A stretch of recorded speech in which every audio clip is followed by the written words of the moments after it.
Perfect world, we stay together. We stay together. Mm-hmm. One way or the other, parents have to learn how to communicate.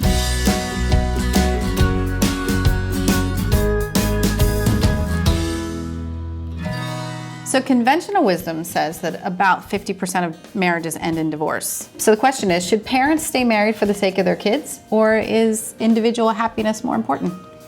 I guess the way I look at it is, why is it a choice?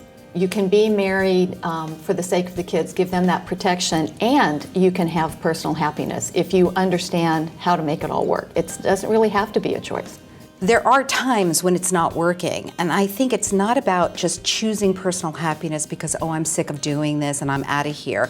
It's going to have a huge impact on the family dynamics. Mm-hmm. But I do think there's something to be said about parents being personally happy so that they can be more emotionally available and present for the children. I think in a blended family, it's not so black and white, and it's a really personal decision between that couple.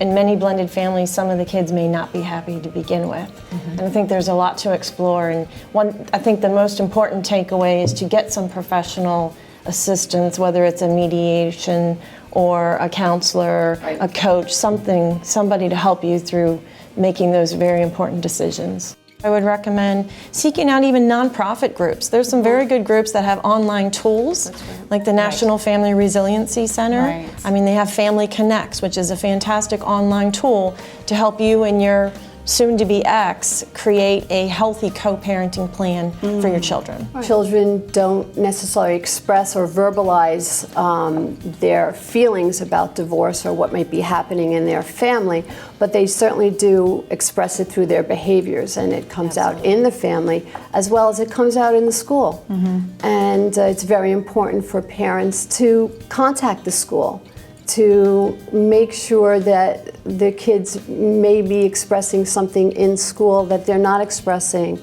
at home. Mm-hmm. Is there ever a time when parents should stay married for the kids? Is there a reason to stay together? Should they put their personal happiness aside? It's not a choice, but a lot of people make it into a choice. We've turned it into this, okay, stay in a bad marriage or go.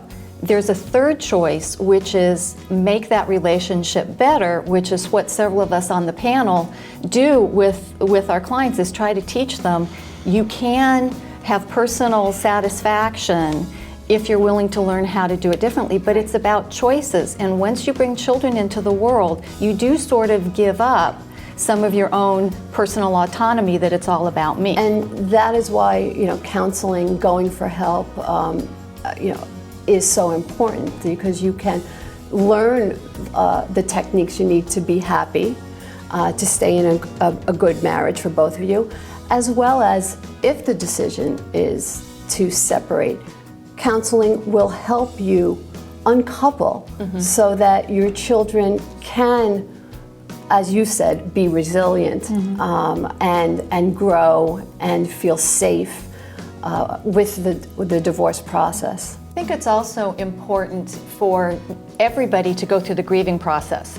We think of grief as only when somebody's dying, but when a marriage dies, when a family dies, right, mm-hmm, there's grief, there's loss. And everybody in the family is going to grieve differently, yes, and take a little bit different time. And so one of the things that I run into when I have couples who are splitting is like, take your time, figure out what you need, what your part in the falling apart of the relationship was, before you get involved with somebody else, and don't introduce these other people to your children, because the children are still recovering from the loss of one family, and now it's like, blended families, just add water, and then that gets even more confusing for the kids. In the perfect world, we want to keep couples together. It is a huge imposition to the children's lives, to the whole family dynamics. I always say to parents, if you think it's easier, it's going to be easier for you to split up, you're wrong. Mm-hmm. But you have to learn to be civil, whether you're together or apart. I think we're all agreeing on that. Right. Yeah. Perfect world, we stay together. We stay together. Mm-hmm. One way or the other, parents have to learn how to communicate. There's three things really that